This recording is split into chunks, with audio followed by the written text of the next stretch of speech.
Good morning, everybody, and thank you for getting up so early this morning. I'm Lauren Flaherty, CMO of CA Technologies. Welcome to our second annual CA Women in Tech Breakfast. A warm welcome back to those of you who were with us last year. And you may notice we're in a much bigger room than we were in last year, so I think we're on to something. I'd also like to extend a really warm welcome to our guests, our partners, our employees, my colleagues, members of our board. Thank you all for joining us this morning. We introduced this breakfast last year because we thought there would be interest in this topic. And what was really overwhelming was this whole discussion of women in technology.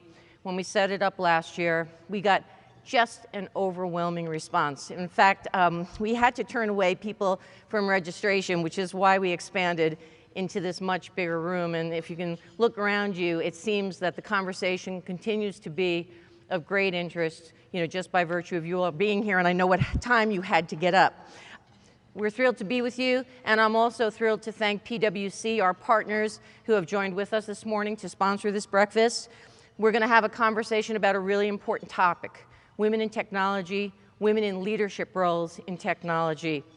As part of my role as Chief Marketing Officer at CA Technologies, my background is tied deeply into this. I've spent my entire career in technology.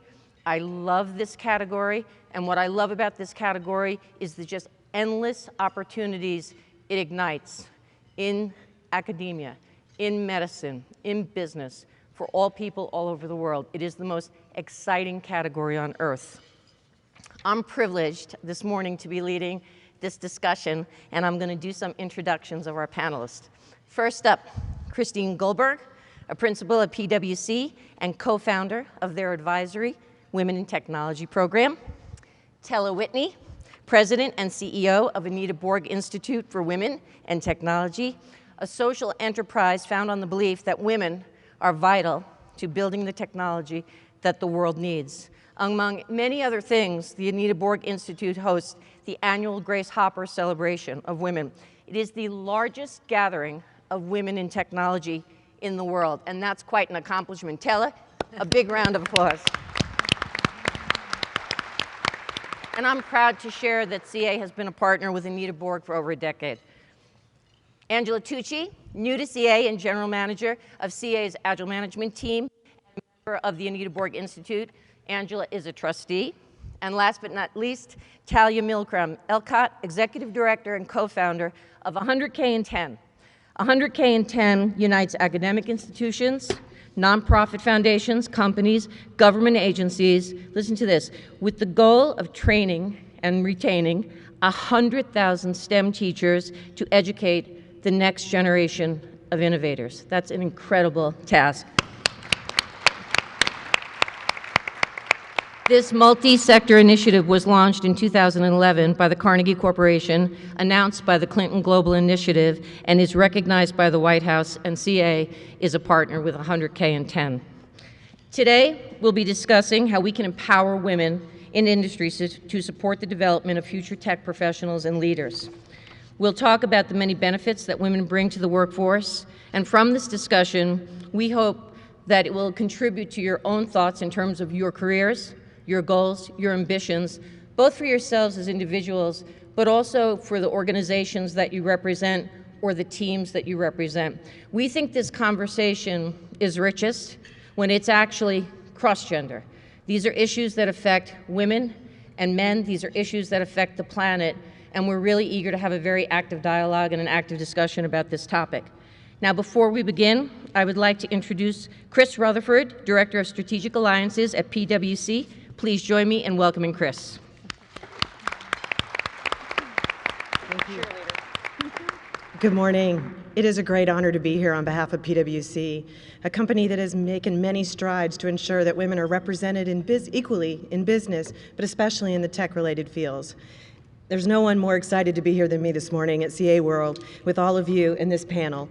We are proud of our connection with CA, not only at this event, but there's several different events and partnerships we've been supporting the advancement of women in technology. The future is so bright, so I am so excited to help kick this off. But before we do that, I am pleased to announce that CA Technologies and PwC are giving each of you on your table a gift card to the Donors Choice Org. So we have a way to give back and bring other women along. So taking this gift card together, we want to help inspire you to consider STEM-focused educational opportunities and careers. Now back to Lauren. We'll get the panel started. Thanks again. All right, thank you, Chris. All right. So I'm going to start with a question that's actually going to honor all of you because you've shown up here, which is, what gets you up in the morning? You know, and I think actually I am struck by the fact that we do this really early on, you know, before the first keynote, and yet look at the showing we've got, and actually, you know, just to really underscore the point, look at the caliber of people and panelists we have joining us this morning. So I actually am genuinely interested in why is this important to you. So let me start with Christine. Thank you. Thanks again for the opportunity. I think why this is important to me is really the fact that I am a technologist. I started off coding way back in the day, and I talk about the fact that I have 2 young girls that I'm on my own. And I think as I look around, I look behind me and I look ahead of me, women that have been doing this for a long time. I thought, I want to make a change. I want to help others come along. I think it's important for us to bring others along. Yep. All right. Tell us. I do this because I have the best job in the world. I mean, it's just one example. I was at the Grace Hopper celebration, and this young woman who worked at a company came up to me, and she started to share her experience of being with all these other women, and she choked up, and she said, you know, this moment, this conference, this changed my life. So I guess I'll build on that and just say that I get up each morning with the notion that if you can help people with removing the obstacles that they face, and oftentimes for women, the obstacle is not necessarily being heard. If you can make sure that women are heard, I think it makes a much better environment for all of us. So for me, I literally get up in the morning because my 3-year-old calls out, "The clock is green," which is when she's allowed to get up.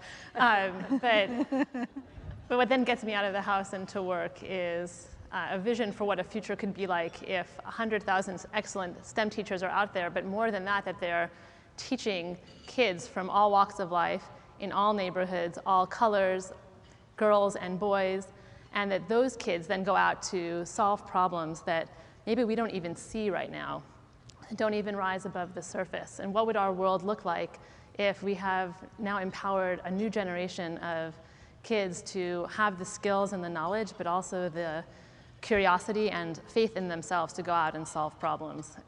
It's the world I would want to live in. I do want to live in. So that's really what gets me up. So I love that, things that you don't see. And obviously, if you only have one perspective on something, you're not going to see a lot, right?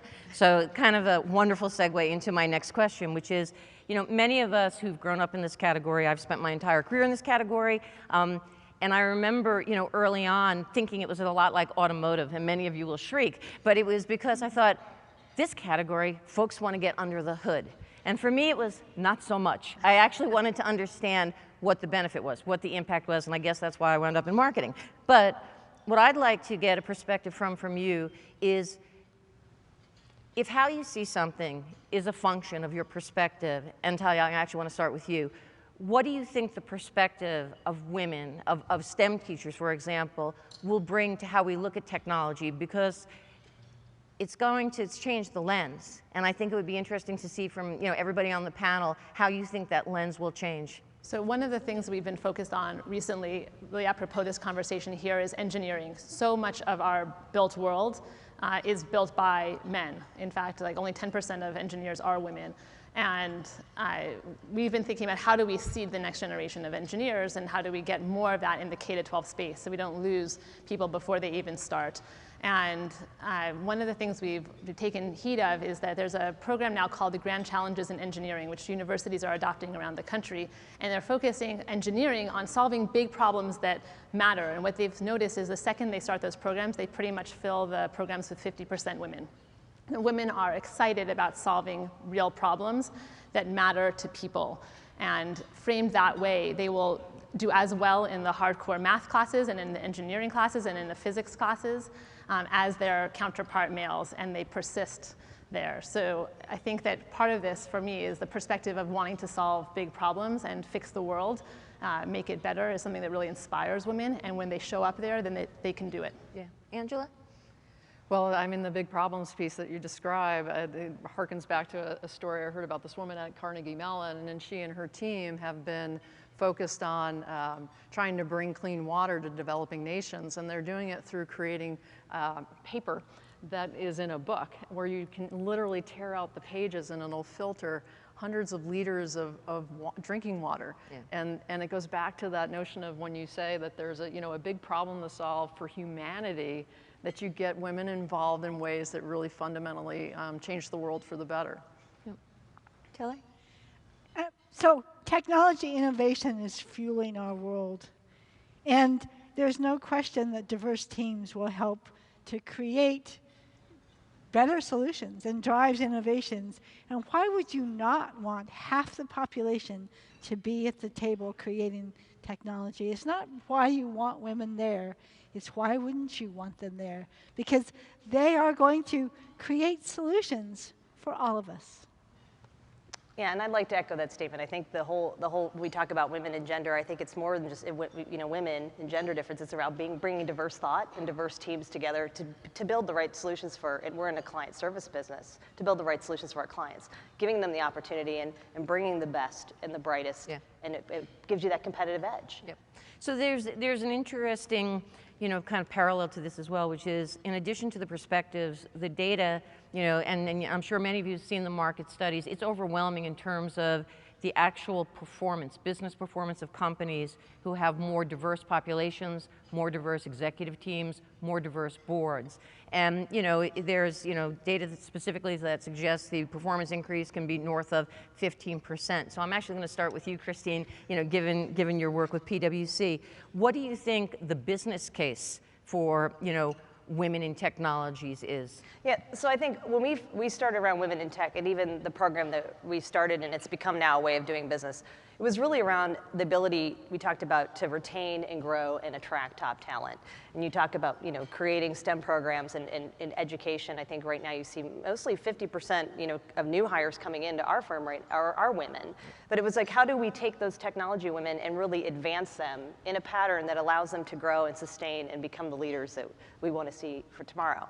So I think that it's really around attracting and growing our talent and creating programs to do that. With women in tech, we pulsed the women. We didn't come up with an idea and say, the women were actually organically, with the leadership support, said these are the issues we want to solve, these are the challenges we're having. We looked at those as opportunities. We then created and tested, and in the last 18 months have grown that program from our 300 members to over 1,400. Oh, that's great. And engaged men early on. Yeah, that's impressive. Telly, do you think, given, specifically with the length of time you've had with Anita Borg, and obviously, the many sort of experiences and anecdotes you must have from that, do you think there's a development imperative? And I'm actually going to ask Angela, you and Talia to complement, that question, which is, if there is this gap, this bridge that we have to cross, doesn't that beg the question of somewhere there's just a development issue, a nurturing issue, something that's missing in the equation? I'm going to ask the three of you to comment on that. So right now, we still do not have as many women at the top. It's hard. When you have cultures that are primarily men, you do have a culture where women don't necessarily thrive. And the companies that I see that are the best find ways to meet the needs of their entire workforce. And so certainly develop their women along with their men. And I do think that there's some great examples of women who have been, who are role models to the rest of us. I mean, certainly very famous women like Sheryl Sandberg, but Hillary Mason, who is the chief scientist at Bitly, who really helped develop a whole new way of doing business on the internet. Or another woman we had was Clara Shih, who was a scholar at Grace Hopper in 2004 and went on to found her own company, Hearsay Media. You really need these role models. It's part of the development for women to look up. If they look up and they see people that look like them, then you think, oh yes, I can succeed here. And I think that's key. We don't see reflected in our populations things that we want to become necessarily, because there isn't a lot of women at the top. There's not a lot of women in technology. Yet the opportunity doesn't say the only model I have are women. I know that, for instance, there's many men in my career who have been extremely helpful in furthering and fostering my own development and recognizing me as an individual, not a woman or a man or whatever, not putting a gender label to it, just looking at me as what are the gaps for me to succeed. So I think advocacy, sponsorship becomes so critical, but oftentimes we don't know how important that is for women because of the unconscious biases that exist. And so part of that equation, or what's part of that gap, it's like we don't know what we don't know. So I'm a big advocate of really getting unconscious bias training into the, especially the technology population. I'd say it wasn't that long ago that Barbie said, "Math is hard." Right, you could buy that on the toy aisles. And so I think that one of the things we face is that it starts very early on, that it's okay for girls if they're not so good at math. And often actually that elementary school teachers themselves are a bit uncomfortable with math, and so they perpetuate that, especially for the girls. So I think a big part of what we need to do to get to the place where we're not competing over the same scarce resources by the time they're getting to CA or to PwC or into technology jobs is to really transform what happens in the early grades and all the way through high school and college, so that girls see themselves as math capable, their natural curiosity and instincts around being scientists in the world are nourished, and they have a chance to continue to grow the skills they need so they are competitive to even get in the entry level of the places where you want to see them become leaders. So I'm going to switch gears a little bit. Angela kind of, kicked it into my thought process, which is, mentoring and the opportunity to get development both formally and informally. And I would echo what Angela said. I grew up in technology. Early part of my career was in IBM. All of my mentors, and frankly, the very best mentors of my career were my male colleagues or male executives who decided that they might invest in me, see some potential, and be constructively critical to make sure that I could achieve my potential. So when I look at mentoring, it actually never occurs to me to seek out a woman or a man. I actually sought out people who I thought would be most generous, seemed to be responsive to what I was interested in, would give me straight talk. The individuals that would say, "Hey, Lauren, everybody's got strengths and weaknesses. Here are the things that you're really strong at, but these are things you might want to focus on. These are areas where you need improvement." So all of us have benefited from people like that in our careers. Talia, starting with you, can you speak a little bit about your personal journey and who were some of your mentors, and what specific moments or what specific things were shared with you that had a material impact on the choices you made and led you to this career? Because obviously it led you down a path where you're now a champion for this topic, so we'd be interested in hearing that. Great. And I feel like all of us sitting here probably can point to all types of mentors, teachers, parents, coaches who got us here. And a little bit of what I'm thinking about in that question is also, how are we not the exception? Because I think so much of what it is to now be a successful woman, especially related to technology, is to have been the exception to the rule, and how do we make that much more the norm? But for me, first of all, I think I had parents who believed I could do anything, and I think it does, at least for me, it started right there. There was no limit on what I can do, no questions I couldn't ask. And teachers, especially an 8th grade teacher who saw in me great potential and pulled me aside, gave me extra work, told me I could do anything.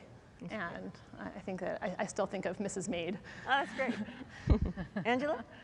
Likewise, I think from the parents being fundamental. My dad's a physicist, my mom's a chemist. Okay, I think I was going to have a little bit of science happening in my home. I think there was an Easter where we were doing holography, yeah, which of course everybody does at Easter, a common celebration. So then I went to undergrad, though, for a degree in physics, and I was dismayed to realize that, for instance, in a 4-story building, there were only restrooms for women in the basement. Like, it didn't occur to them to put them anywhere else on the floor because there just weren't that many women, so you didn't really need them. And so I got slowed down actually in college from believing that I could be in a technical profession or that I was somehow different. I never felt different. But then when I got out of school and I went into a startup actually that was in the medical device industry, it was all men and me, and they fostered me to go as far and as fast as I could to realize my potential. And they've been, in fact, to this day, they are part of that mentorship circle that I have. Kelly? Well, it starts at home. I mean, certainly my mother believed that I could do anything, but I didn't have the access to science or engineering. When I literally stumbled into computer science in undergraduate school, one of the great gifts was a faculty member who noticed me and introduced me to the person who was founding the computer science department at Caltech. And what he let me know is that he believed in me. My PhD thesis advisor is probably one of the most important mentors of my life. He taught me that I could take risks, and that not only I could take risks, but that I needed to take risks. And he also just simply believed in me. Most of my mentors until quite late in my career were men, but they were so important, and the thing that they gave more than anything else is that they believed in me. And Christine? My father was a chemical engineer, and I had the very similar background. My dad was a type of person. I remember he sat down with me. I was a math major in college, and it said, Christine, the money tree goes away in the back, and you need to do science if you want to have a job. I have to use that line. I just have a graduate at home. And you know, it was the money tree. And at that time, it was a very similar transition. I loved what I loved. I was enticed. I loved to problem solve. I felt really empowered to do that. I think as I moved through my career, I look back at the mentors I continue to have and the mentors I've stayed in touch with. And I looked at it as the opportunities and the ability that they taught me to take a risk. Yeah. And when opportunities were presented to myself, I took those opportunities and I didn't look back. I think the biggest thing as challenges women we have is kind of the fear of the unknown. What does this do for my brand? How will I be perceived? And I think that's something I live by. And I know that I have mentors and sponsors and support that if I fall down, they're there to help me and pick me up. Yeah, actually, one of the best pieces of advice I ever got was, don't ever let fear be your counsel. It will stop you every time. Right. And you hear, and often, and women and men will share with you where their apprehensions are, but when fear becomes your counsel, you just stump yourself, So that's great when you have folks in your career, in your personal and professional lives that, kind of give you that steer, particularly early on. I think one of the things that would help all of us, given the work that you do, is to get a sense of what kind of guidance you give to companies. So Tella, I might start with you. You deal with a who's who in technology, right? No, you do. And you host the largest gathering of women in technology on the planet. This is impressive. And folks don't always know what they don't know. So what kind of counsel do you find leaders asking for or companies asking for? What kind of counsel would you give us in this room? And what would you say is the most consistent question posed to you by people who want to do better but don't necessarily know how to do better to support these initiatives? Mm-hmm.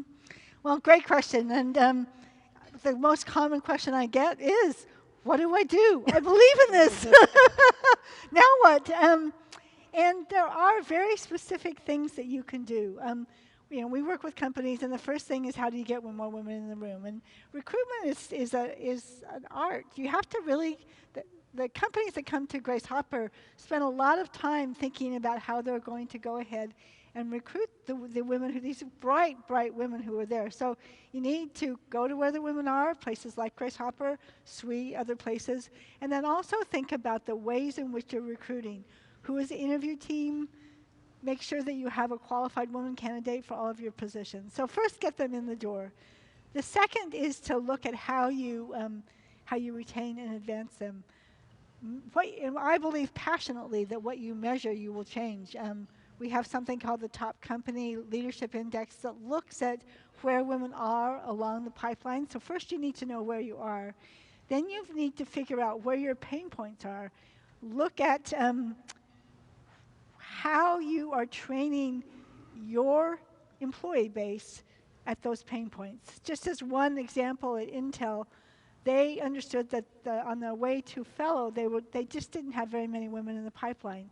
So they introduced something called command performance that allowed them to teach their principal engineers how to talk about their technical ideas, so how to present your ideas to a larger group. And so that's just one example of the kinds of things as you evaluate where you're losing people. Angela? So about a year ago at Grace Hopper, there was the Technical Executive Forum, and there was a wonderful professor, or I guess, yes, professor from Stanford who talked about unconscious bias. And at the time, before we were acquired by CA, our CEO was there, and kind of these, you could see kind of the light bulbs go on of the environment that we had created for our people, but certainly for the women in the development organization. It turns out that they didn't have the lights on in the first floor. It kind of was like a cave. And for the guys, that felt, I think for most of them, felt pretty cool. Like, we're in a cave. And for the women, it was like, we're in a basement and it's scary. And I mean, I'm being a little, a little bit of a hyperbole, but it wasn't welcoming for the women. And they didn't feel like they had the opportunity to actually voice that. And not until actually one of our brave and courageous women actually mentioned this after this unconscious bias training to the CEO, did we turn the lights on. And it sounds very simplistic, but it just illustrates again that there's these little things that you can do that fundamentally change the environment.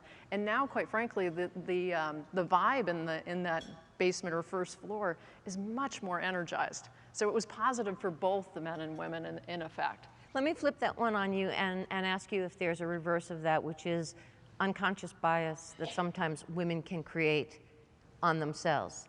So let me put you on the spot, because that wasn't in the package. But I actually have a strong point of view in this. Some of you know I sponsored the Stanford program for many of the women in CA to participate in about communication skills. But I'm curious, do you have a view on that?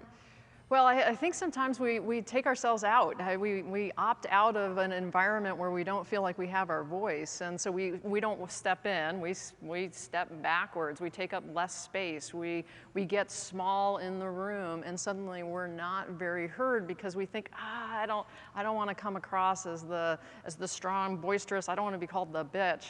So I think I'll just kind of ease my way into a given discussion. So I don't know if that's where you were headed. Yeah, no, and it's actually not something, and thank you for being forthright in that, because it's actually something you see get dodged in conversations like this. There are the biases that come at you, and there are the biases that you actually create and put upon yourself.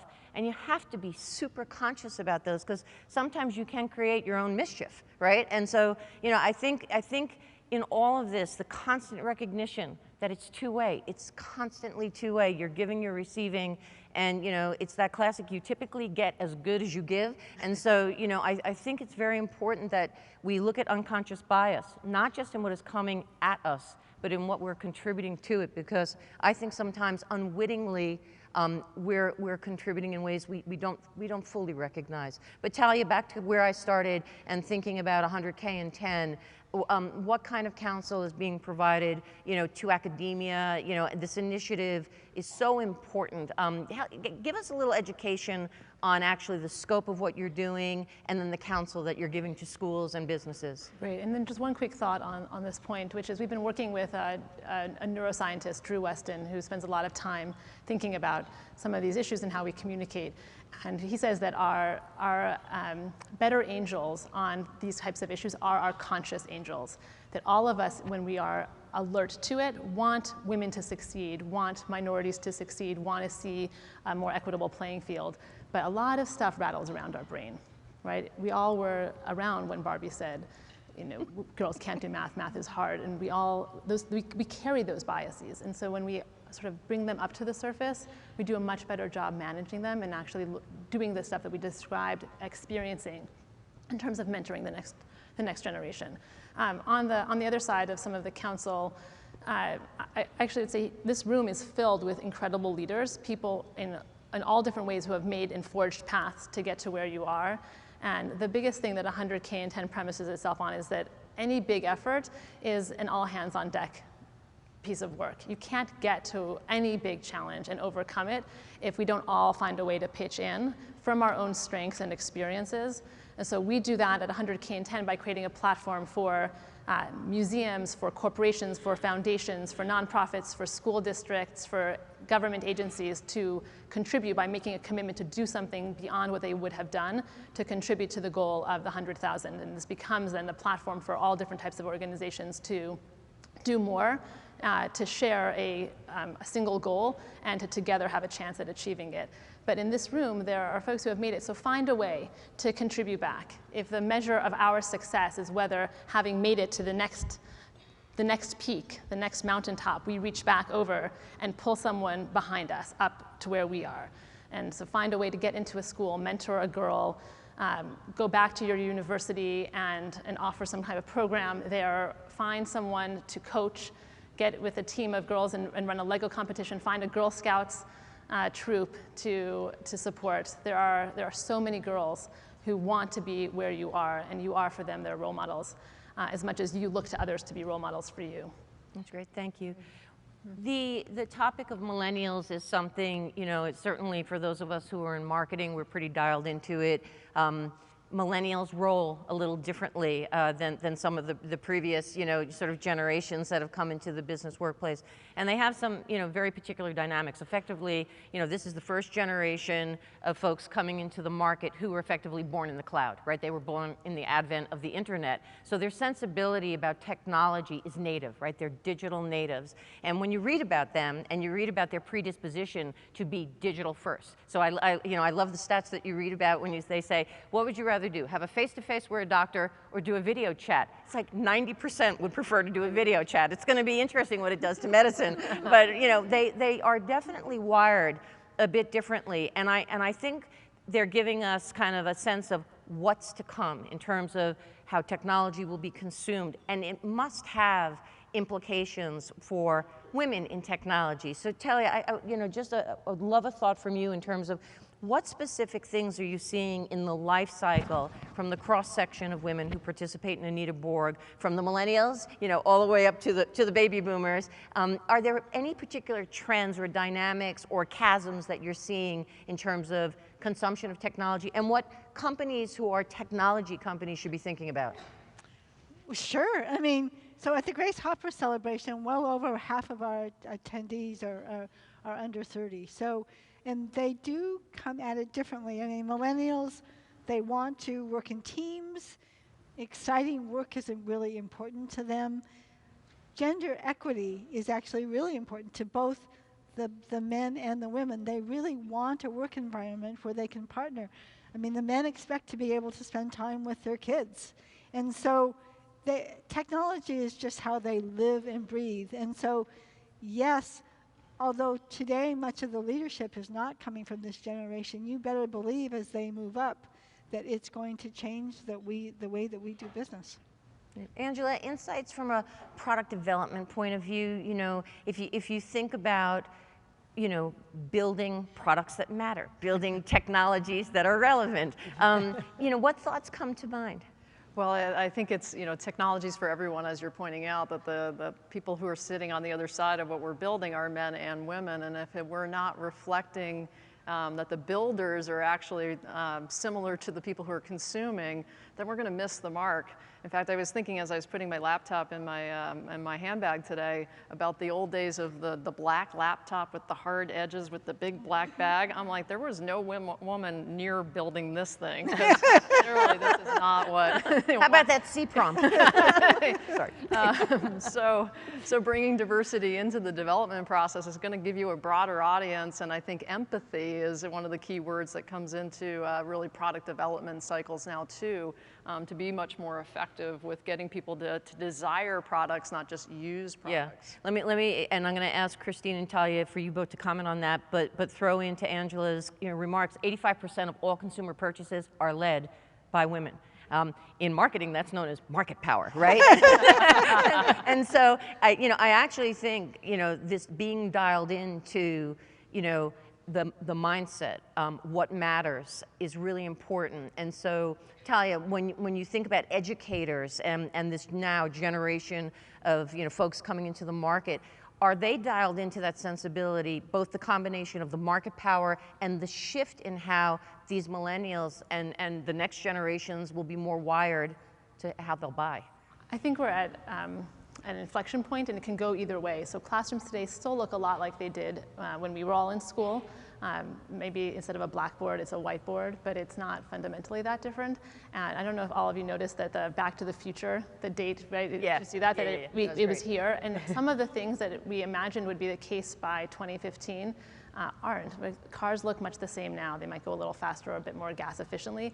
And so I think that whether the future looks as different as it can when millennials come up is a lot to do with what we all do and what we demand and how we show up and the ways that we change our own behavior and the behaviors of our peers to make the workspace and the technology answer to the things that we can imagine, things that can be possible in our world. And so I'd say it doesn't feel an inevitability to me. We certainly shouldn't kick back and say we've arrived. Yeah. I think we have our work cut out for us. But is it possible? Like, I think the evidence is in this room. Yes, it is definitely possible. We had 100 people here last year, Yeah. more than 400 this year. I think that men and women benefit when we do this thing well. If we can create workplaces with empathy that are inherently social, that are collaborative and team building. I think we see that in class. The best classrooms look like that, and they look like the best workplaces. But are they the majority? No, not at all yet. And Christine, can you stitch this together for us? When in the work that you do, you operate with, leaders in business, and within that, the C-suite. So you see this from the imperative of the executive team all the way through these market dynamics.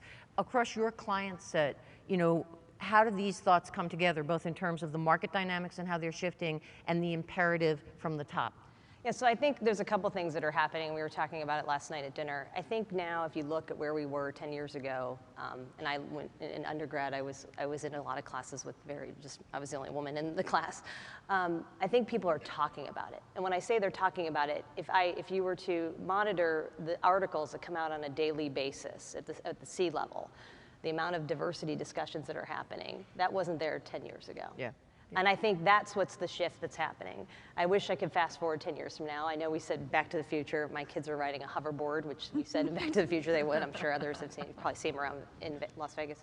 But I think what I'm seeing now is they're talking about it, they're engaging, and they're realizing they're bringing the differences in diverse thought to the table actually make a difference if they're going to stay in a long-term trajectory in terms of the fast pace that technology is moving in. Yeah, and has it changed the profile of business practice leaders? When I think of, folks in your space, there certainly was a tradition there for many years. Do you see the complexion changing? I do, because I think even if you look at like millennials function in more of a connected economy. Yeah. That's how they function. You talked about that earlier. Effectively, they created the sharing economy. Exactly. So what that's done is we looked at even the way we do business with our WIP program. We have 1,400 members, and I'll share a story. One woman was part of our program as part of the internship. She left back to school for her final year. One of the things we do is profile our high-performing women, both clients at the C-suite as well as some of our partners on those calls to tell their story, how they got there, some of the barriers, how they overcame that. When they go back to back into school, they actually can stay part of that community of interest. She came up to me at Grace Hopper and said, that is the best way for me to stay in the market and understand where I'm going and what my career can mean to me and what it can the aspiration. So I think it's more about, not only are we talking about it to make a change, but we're also talking about it in the sense of what they've gone through in their journey.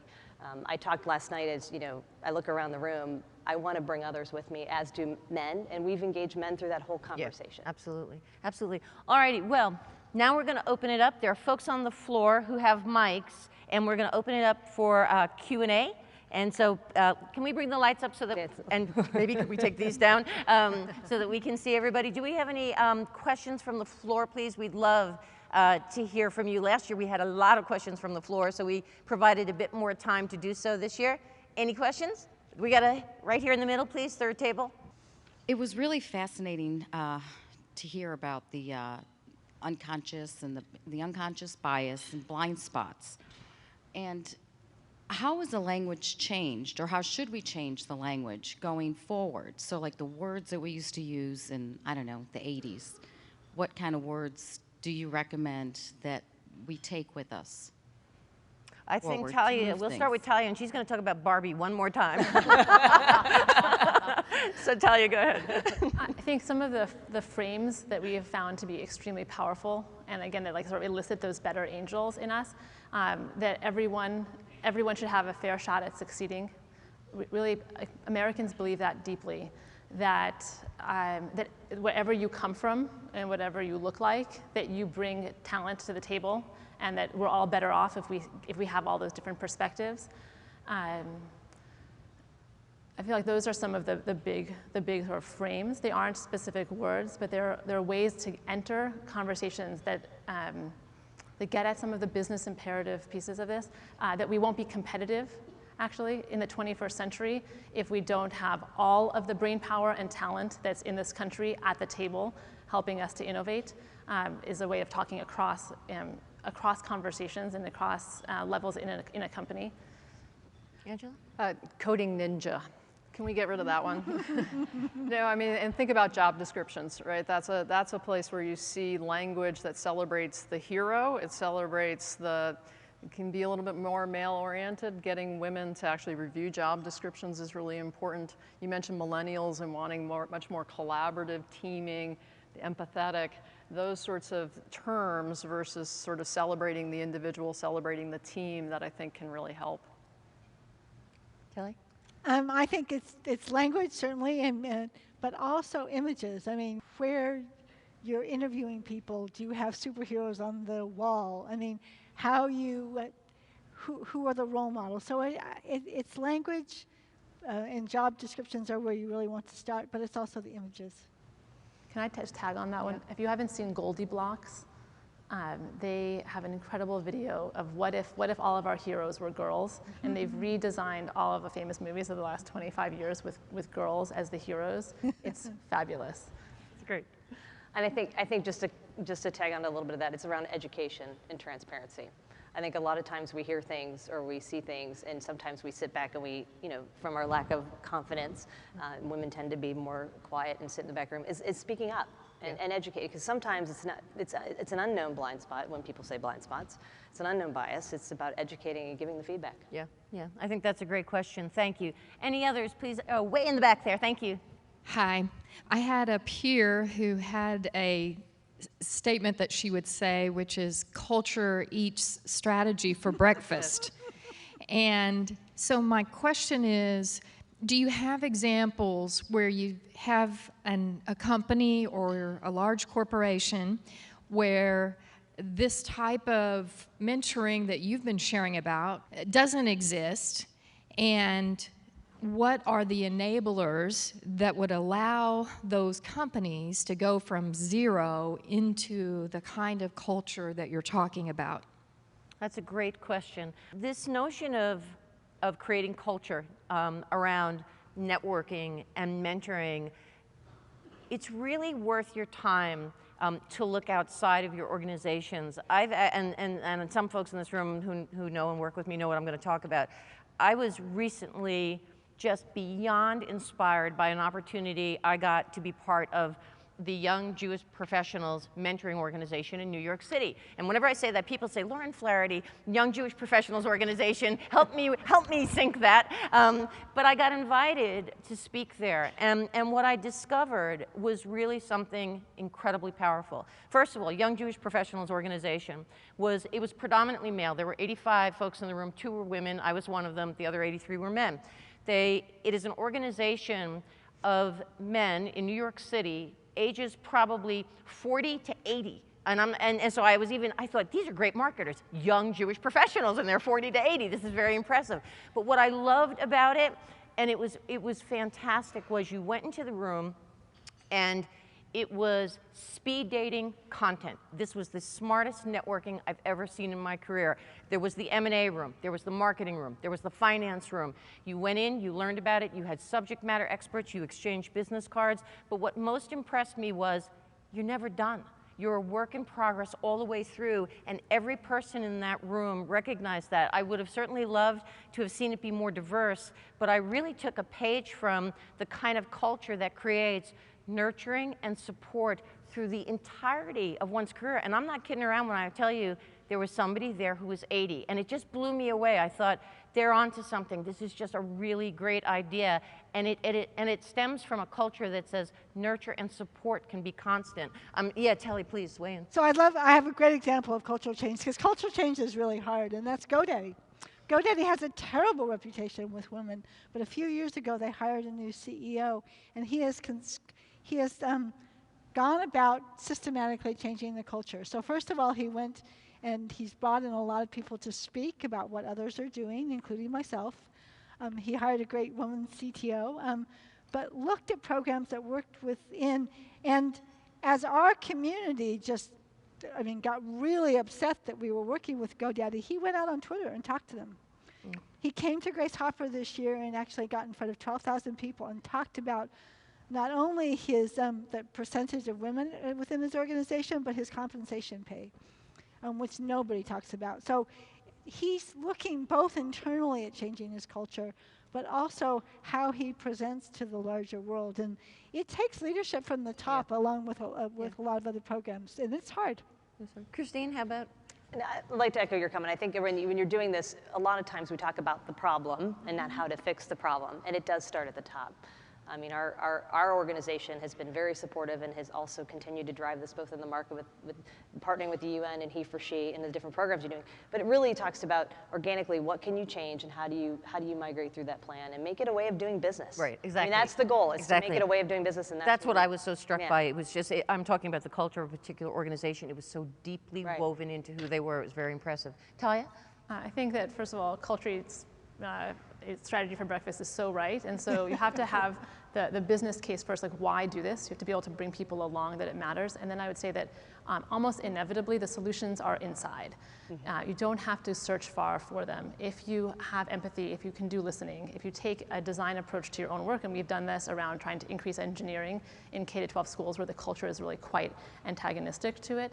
But inside of any of your companies are people who have seen the challenges and people who are innovating. They might be doing it with against an enormous amount of backlash, but they're doing it out there. And if you can find ways to give them voice and to listen and create opportunities for people to listen to each other and then the will to implement, you have a recipe for success. Yeah, I'll just be quick. It's huge insurance company has a business problem, regulatory, needs to actually get a consumer product into the marketplace. CEO takes on the notion of I've got to change the culture because we've got to have higher velocity deliverables. So we used it as an opportunity to create a business outcome, but also fundamentally turn the company on its side to really empower teams. And that teaming and collaboration have actually now got them into the marketplace on time, on schedule, in a way that's been very impactful. But it started with a business rationale, not a, gee, I want to just change the culture. Right, that's great. We have time for one more, please. Right here in the front. Hi, I'm Sohini from CA Today, India. My question is, all of you raised a very important, very interesting point. That is, all of you got a lot of support from home and elementary school. So this is really important and it really makes your career.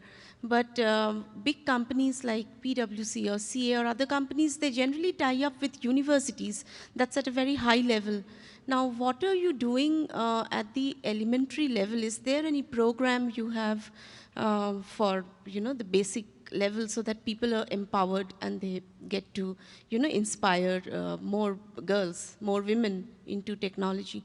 That's a great question. Talia, maybe I'll start with you on that one. Sure. So I will say that there are programs all around the country now that are focused on elementary. For a long time, people thought STEM, they thought universities or maybe high school. We're realizing more and more those things happen early on, and that little kids are natural explorers. They're constantly asking why and building things and breaking them and knocking them down. And so the Tufts University and the Museum of Science in Boston has a program called Engineering is Elementary.